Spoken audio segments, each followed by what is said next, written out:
L'aïeul et le petit-fils. Il y avait une fois un homme vieux, vieux comme les pierres. Ses yeux voyaient à peine, ses oreilles n'entendaient guère, et ses genoux chancelaient. Un jour, à table, ne pouvant plus tenir sa cuillère, il répandit de la soupe sur la nappe, et même un peu sur sa barbe. Son fils et sa bru en prirent du dégoût, et désormais le vieillard mangea seul, derrière le poêle, dans un petit plat de terre à peine rempli.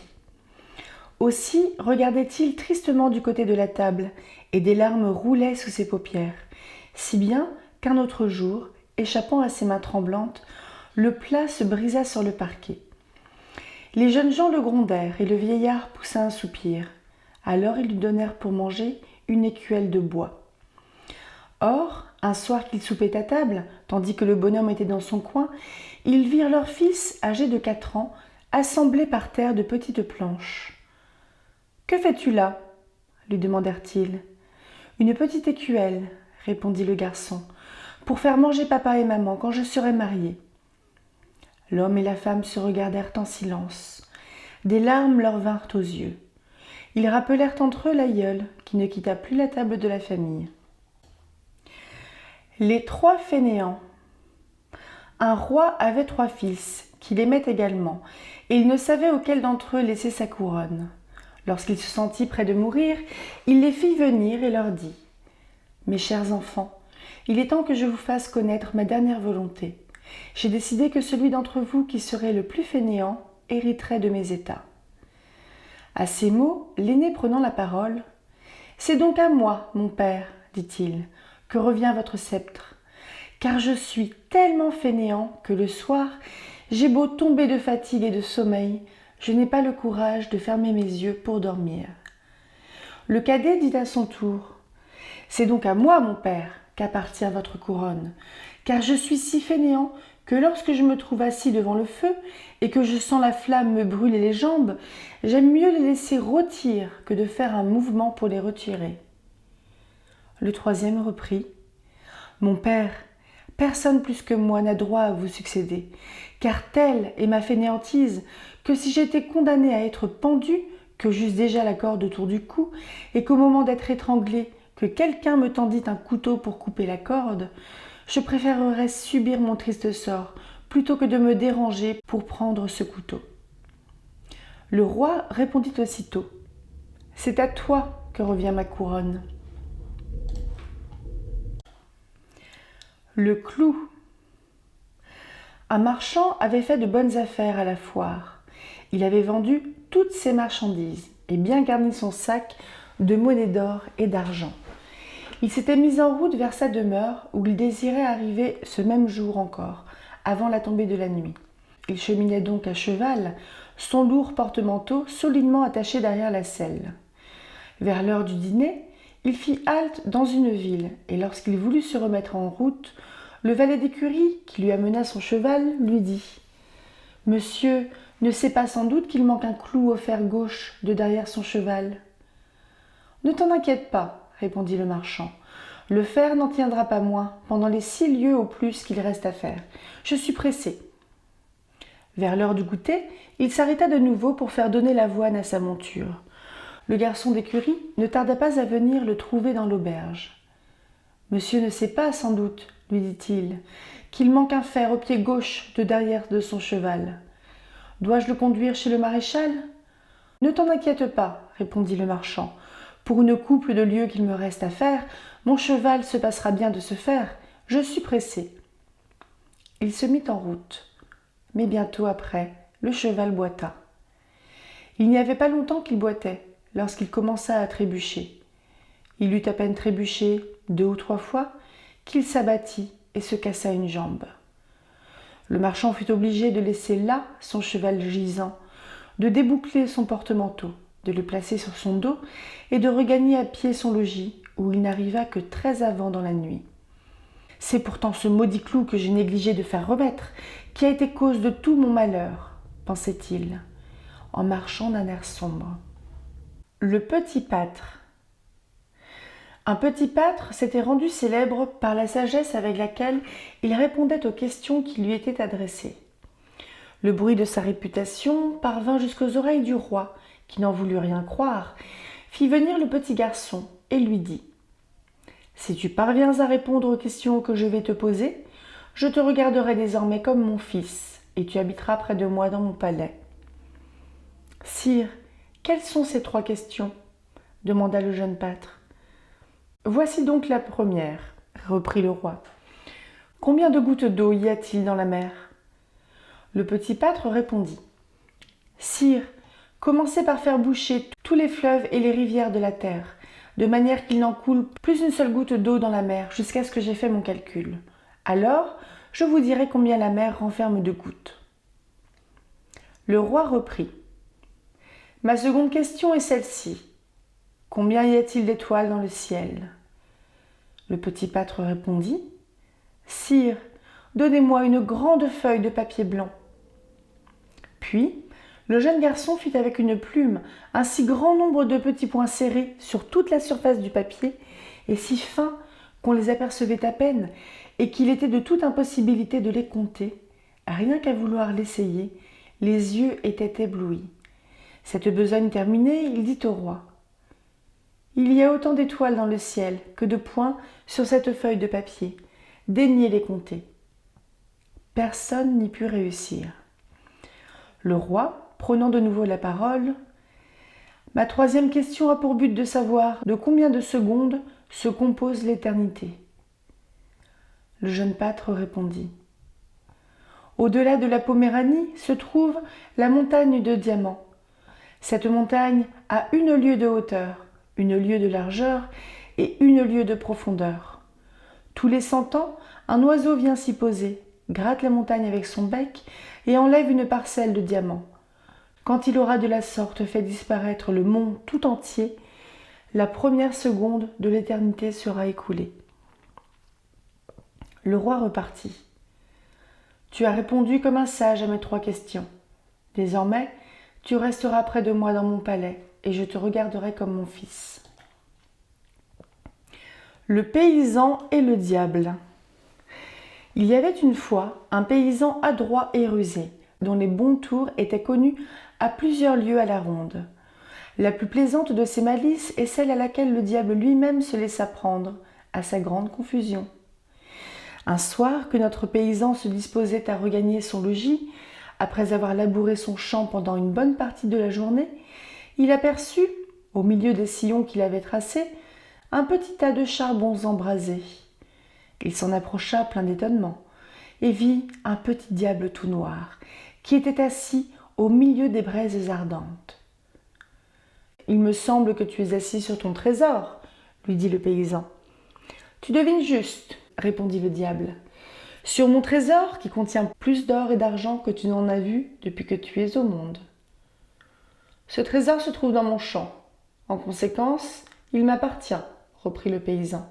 « Il est à toi, » repartit le diable, « si pendant 2 années tu consens à partager ta récolte avec moi.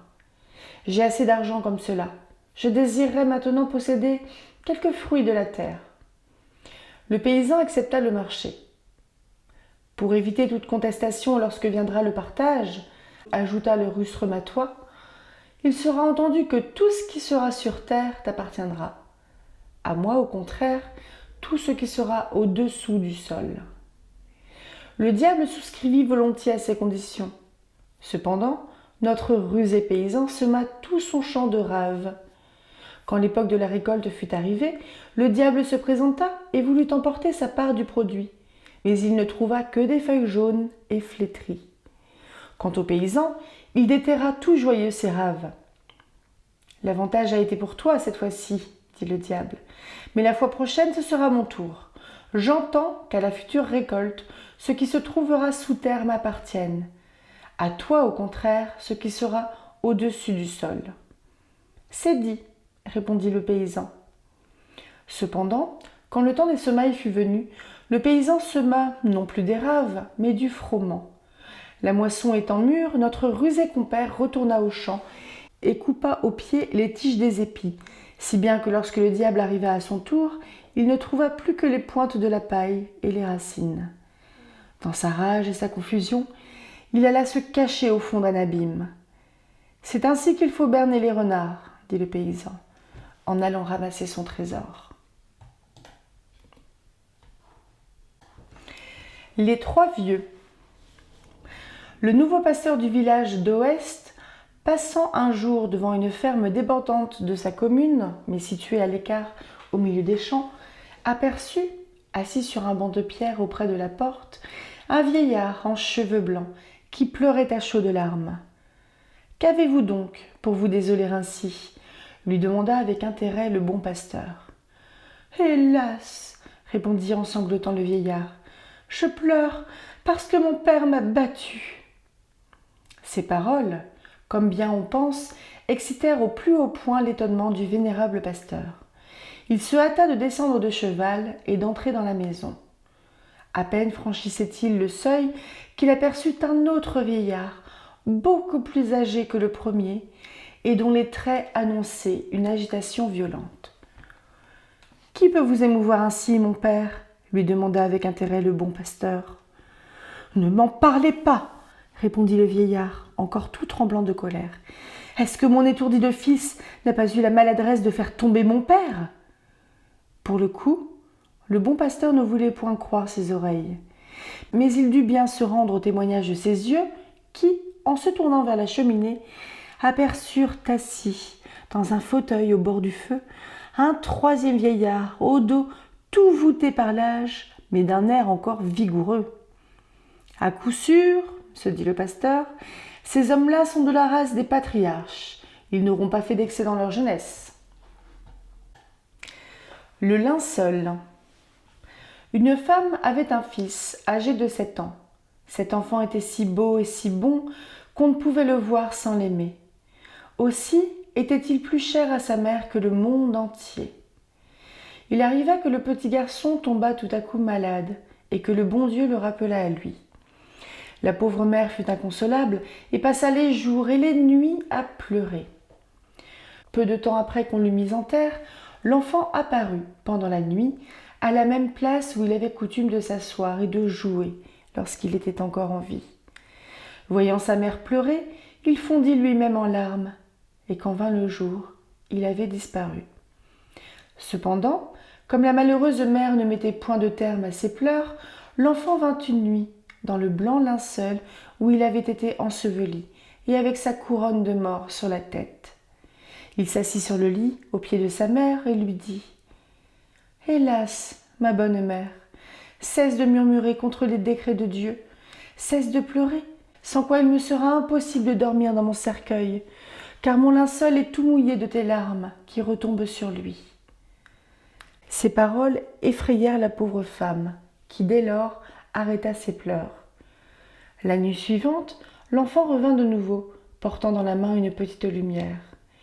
Il dit à sa mère « Tu le vois, mon linceul est déjà sec, et j'ai trouvé le repos dans ma tombe. » Alors la malheureuse mère offrit à Dieu sa douleur, la supporta désormais avec calme et patience, et l'enfant ne revint plus.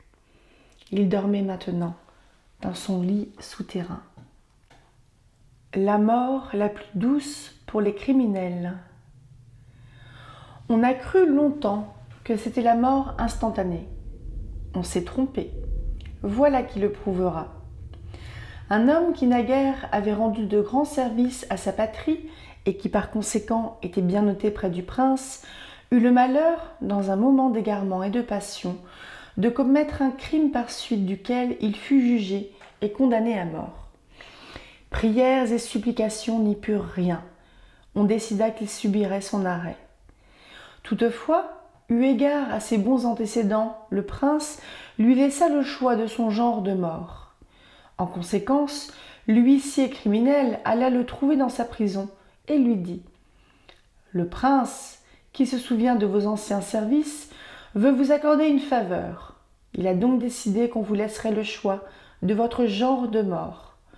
Souvenez-vous seulement d'une chose, c'est qu'il faut que vous mouriez. » Notre homme répondit « Puisqu'il est entendu que je dois mourir, tout en déplorant la rigueur d'un destin cruel, je vous avouerai franchement que mourir de vieillesse m'a toujours paru la mort la plus douce. Aussi, est-ce pour cette mort-là que je me décide, puisque le prince a la bonté de me permettre de choisir. » On eut beau lui faire tous les raisonnements du monde, rien n'ébranla son opinion. Comme le prince avait donné sa parole et qu'il n'était pas homme à y manquer, on se vit donc forcé de rendre la liberté au condamné et d'attendre que la vieillesse se chargeât de mettre à exécution l'arrêt porté contre lui. Le choix d'une femme. Un jeune paysan désirait se marier. Il connaissait 3 sœurs également belles, si bien qu'il était embarrassé de savoir sur laquelle des 3 il ferait tomber son choix.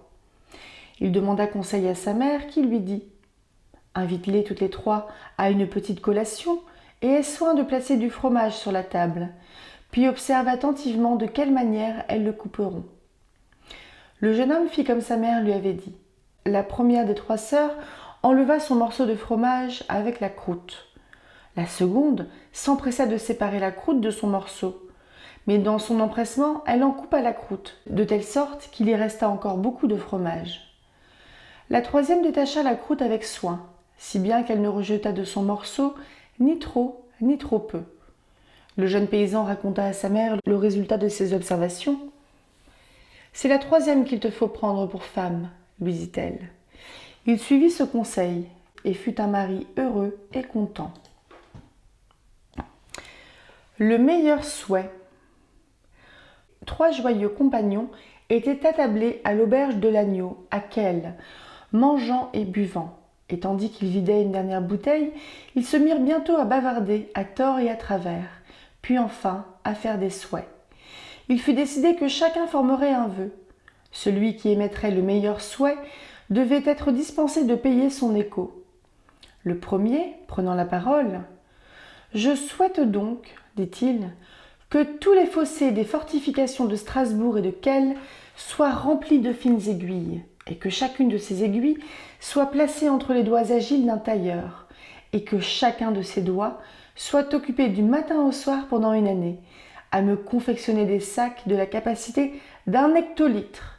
Et si alors tous ces sacs se trouvaient pleins de doublons à moi appartenant, je m'estimerais satisfait. » Le second dit à son tour « Moi, je voudrais que la cathédrale de Strasbourg tout entière fût remplie jusqu'à la pointe de son clocher de lettres de change à mon ordre, écrites sur le papier le plus fin, que chacune de ces lettres de change représentât une valeur égale au contenu de tous tes sacs à la fois, et que le tout m'appartint. »